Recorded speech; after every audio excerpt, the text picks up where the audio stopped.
सखी बोलमु ए सखी बोलमु के डम पर वाटे कसी ए सखी बोलमु के डम पर वाटे कसी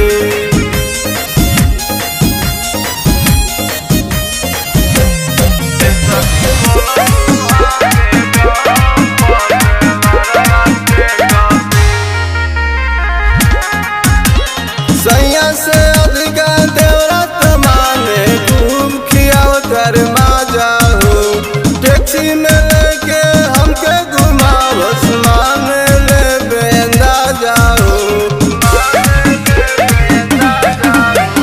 सैया से अधिका देवरत माने घूम खियाव कर माजा हो टैक्सी में लेके हमके घुमावस माने ले बेंदा जाओ ससुर जी गौरवले गाना ससुर जी गौरवले गाना भसुर जी के कंगना ए सखी बोलमु ए सखी बोलमु ए सखी बोलमु किनले चोलिया देवरवा में कसी ए सखी बोलमु किनले चोलिया देवरवा में कसी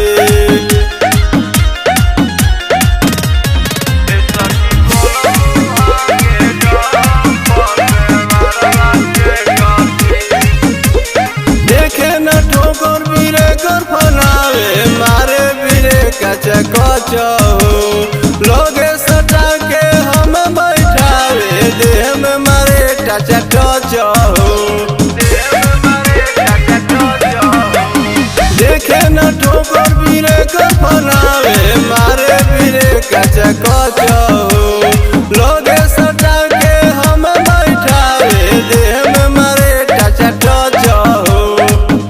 मन के मंगनवा मिलल मन के मंगनवा मिलल खिलावला सुगनवा ए सखी बोलमु ए सखी बोलमु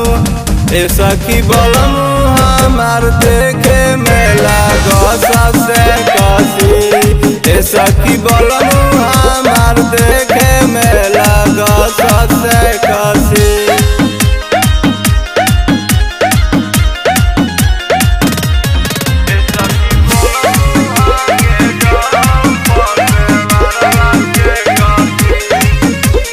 सोचनी जवन मन भैपुरी पवनी बिशनपुरी के